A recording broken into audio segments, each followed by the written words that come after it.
important to make your paper searchable on the net, those are the keywords which are going to classify the paper, So keywords are, because the keywords that you don't know, you don't get the search results for them. Okay, unless you have typed epistemology, you will not get any material on epistemology on Google. Okay, so that key phrase is very important. So keywords are very important. They should be picked at the later stage, not in the beginning.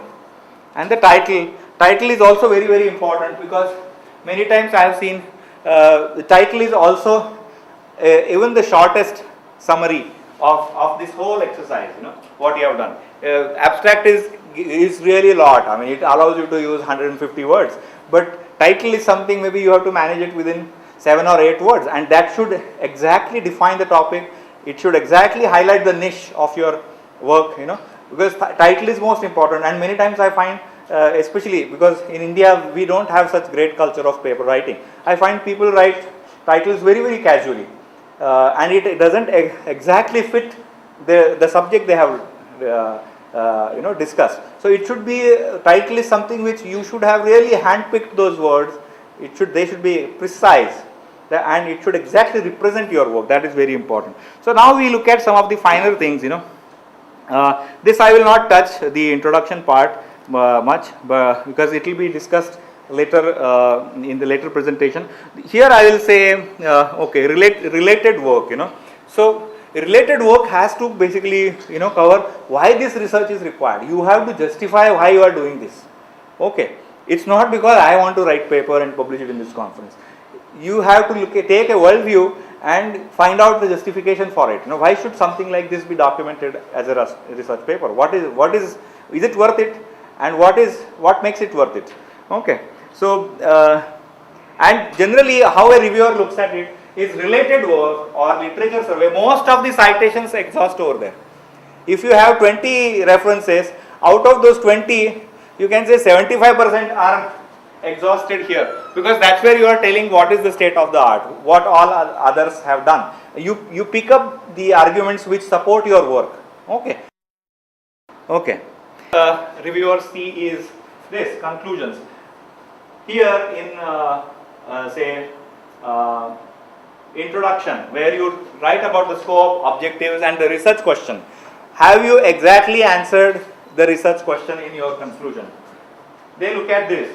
What were your objectives? What was the research question? And what have you answered at the conclusions? So generally, the papers which are written in haste, 15 दिन में submit करना है, so there is no time to read it again.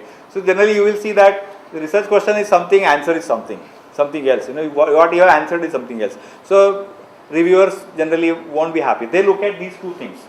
He will not read the main body of the paper. He will look at the question and the conclusions. These are the simple techniques of evaluating the quality of a paper. So what is the purpose of literature survey? This is something which is like when we talk about interface metaphors, obvious thing would be one would expect John Carroll to feature there, Aaron Marcus, his works to be featured there. You will look for George Lakoff's work. These are the few works. This is something like a litmus test for them. They will simply look at these citations. If they are not there, they will simply assume that you haven't done any literature study. You have done some work, but you haven't done literature survey. So what has been done by others so far? So you must try to take a view of what are the similar works related to your the problem that you have focused on. Which are the prominent research work related to your topic, and those must have been cited there if they are related. If they, if it relates to your work, it must be cited over there. So that citation should not be missed. How does your research compare with other similar papers? So generally people do literature study and do the citations, but they don't know how to make a persuasive argument out of it. Why we write about literature survey, why we give a snapshot of what has been done by others, is to tell how my work is different than others. They have done it in this way, whereas I propose to do it in a slightly different way, and this is that difference for which my paper justifies to be written and accepted. What is the state of the art? Now state of the art is very important word here. It changes every day. So the latest works in your citations, if I find that which is the latest paper you have cited, if it is from let's say in year 1990,